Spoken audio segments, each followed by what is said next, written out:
সিঙ্গুরে মুখ্যমন্ত্রী মমতা বন্দ্যোপাধ্যায়ের এই সভাকে কেন্দ্র করে সাজো সাজো রব যেমন সেজে উঠেছে সিঙ্গুরের সভাস্থল, তেমনই কিন্তু এই জাতীয় সড়ক জুড়েও আমরা দেখতে পাচ্ছি একেবারে ডানকুনি থেকে শুরু করে সিঙ্গুরের ইন্দ্রখালি পর্যন্ত জাতীয় সড়ক জুড়ে বড় বড় হোর্ডিং, যেখানে মূলত রাজ্য সরকারের বিভিন্ন প্রকল্পের প্রচার করা হয়েছে। কোথাও দেখা যাচ্ছে বাংলার বাড়ি, কোথাও দেখা যাচ্ছে পথশ্রী, কোথাও শিক্ষাশ্রী থেকে শুরু করে যাবতীয় সরকারি যে প্রকল্পগুলোর সুবিধা মানুষ পাচ্ছেন সেই সমস্ত প্রকল্পের প্রচার কিন্তু করা হচ্ছে জাতীয় সড়ক জুড়েই। পাশাপাশি দেখা যাচ্ছে দলীয় তৃণমূলের পতাকা মুড়ে ফেলা হয়েছে এই গোটা জাতীয় সড়ক। স্বয়ং ভাই, দেখা যাচ্ছে আর কয়েক ঘন্টা বাকি, তারপর মুখ্যমন্ত্রী আসলে গোটা দেখতে পাচ্ছি জাতীয় সড়ক আপনারা ডানকুনি থেকে একেবারে সিঙ্গুর পর্যন্ত ছেয়ে ফেলেছেন সরকারি বিভিন্ন প্রকল্পের প্রচারে।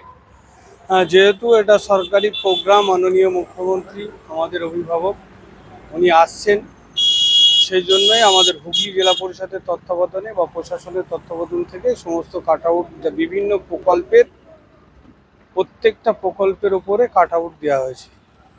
আচ্ছা, মূলত যারা আসবেন তারা সরকারি এই সুবিধাগুলো আরো বেশি যাতে বেনিফিশিয়ারি পায় এবং প্রচারটা যাতে হয়, যেই সব বেনিফিশিয়ারিগুলো যাতে এই প্রচারগুলো হয়। সরকার যে 67 রকম প্রকল্প আছে সেই প্রকল্পগুলো দুটো লাইনের দু সাইডে করে দেওয়া হয়েছে সমস্ত।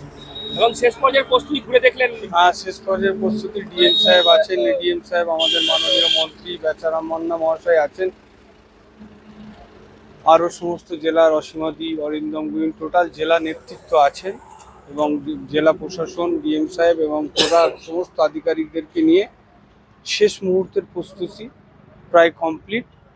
আগামীকাল দুপুর 12টায় মাননীয় মুখ্যমন্ত্রী মমতা ব্যানার্জি আমাদের মধ্যে উপস্থিত হবেন এবং নতুন কিছু আমরা আশা করছি, উনি নতুন কিছু সাধারণ মানুষের জন্য আগামীর বার্তার অপেক্ষায় আমরা আছি।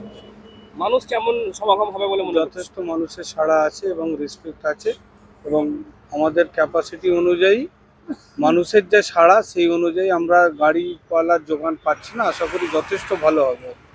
বিভিন্ন জায়গায় পার্কিং এর ব্যবস্থা করেছেন? সমস্ত জায়গায় পার্কিং এর ব্যবস্থা, কোন ব্লক কোন জায়গায় আসবে সমস্ত সিস্টেমেটিক্যালি রুট ম্যাপ আমাদের আগে থেকে পোস্ট করা হয়ে গেছে। ঠিক, অর্থাৎ দেখা যাচ্ছে আগামীকাল সভা এবং সেই সভাকে ঘিরে একদিকে যেমন দেখা যাচ্ছে সভাস্থল সেজে উঠেছে, বিভিন্ন শেষ পর্যায়ে যাবতীয় যে বিষয়গুলো সেগুলো যেমন হয়ে গিয়েছে, তেমন কিন্তু এই গোটা জাতীয় সড়ক ধরেই যারা যাবেন তাদের চোখে কিন্তু পড়বে এই রাজ্য সরকারের বিভিন্ন প্রকল্পের প্রচার। এবং সেই প্রচার করার জন্যই ডানকুনি থেকে একেবারে ইন্দ্রখালি পর্যন্ত এভাবেই সরকারি হোর্ডিংয়ে ছেয়ে ফেলা হয়েছে একেবারে এই জাতীয় সড়ক। আপনারা কি বলবেন এই বিষয় নিয়ে অবশ্যই কমেন্ট করুন। এরকম আরো খবর পেতে নজর রাখুন ডিএনএন বাংলায়। ডিএনএন বাংলা সবার মনে, সবার ফোনে।